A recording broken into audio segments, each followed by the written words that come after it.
Greetings! I am Herbert Erpaderp, and today I'm going to assemble these plastic British commandos made by Warlord for their game Bolt Action. The front of the box has an image of some commandos ready to shoot and stab all who oppose them.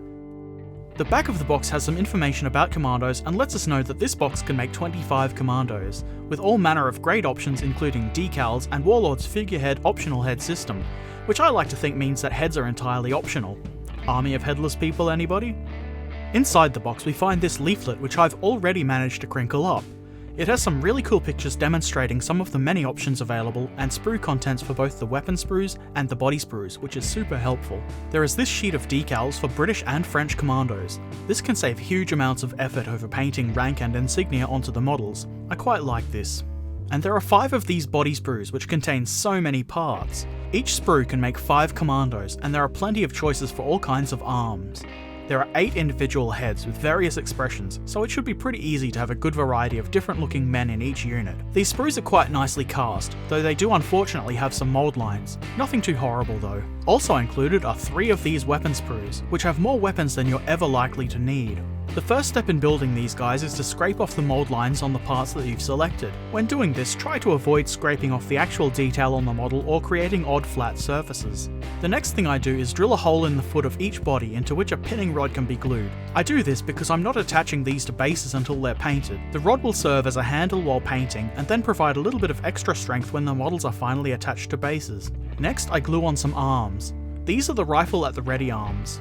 Dry fitting is a little bit tricky with these arms, but as always it's a good idea to test fit parts before gluing them on. I test fit with the chosen weapon just to be sure of the correct angle to position both arms before gluing anything. This is much less annoying than trying to remove glued on parts to fix mistakes. I carefully move the glued arm into the correct position. Fortunately, plastic cement takes a while to set. Slowly and carefully make any minor adjustments you might need until you're happy with the result. Now is as good a time as any to glue the rifle into place. Now he needs a head. This one looks sufficiently grumpy.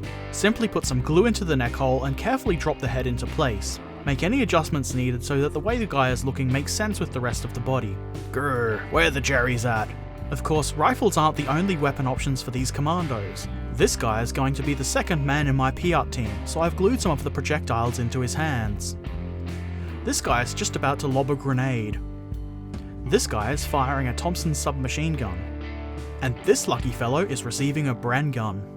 The kneeling body is a bit different to the rest of the bodies in that it is 3 pieces instead of 1. I guess the reason for this is so that it will fit on the sprue. It's pretty easy to put together anyway, so it's not really a big deal. Now to continue with the rifle at the ready guy. He could of course be left as is and be perfectly fine, but he would look dreadfully under-equipped.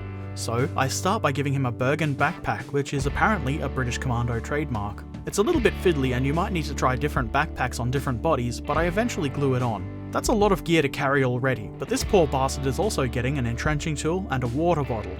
Also a respirator bag with bayonet scabbard. For the men that don't have bayoneted weapons, I trim the scabbard off.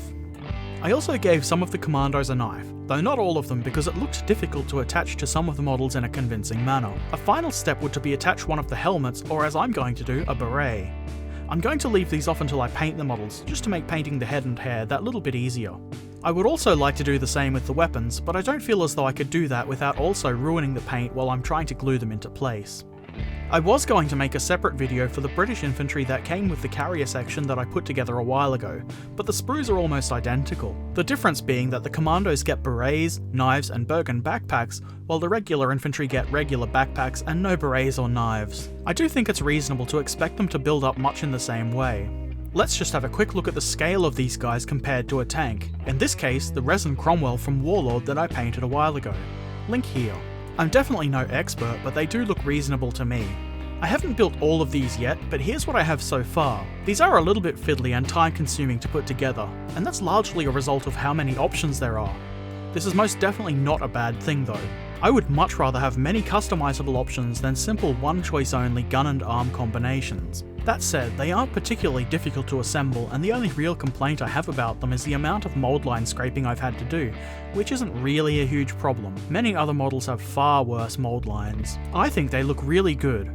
I don't have any metal bolt action infantry to compare with, but I would expect these guys are much better than their metal counterparts. My plan for these is to gradually build them as I watch various streams and videos, and once I've completed all 25, I'll paint them up. I have temporarily blue tacked these to bases because I might actually manage to play a game with them before I paint them, but I am going to try and get the painting done fairly soon. These guys and my Cromwell should be enough for a game, and we all know that models perform much better in games when they're painted. I hope this has been helpful or interesting for you. I'd love to see any comments you might have in the appropriate location below. Thanks for watching. Farewell.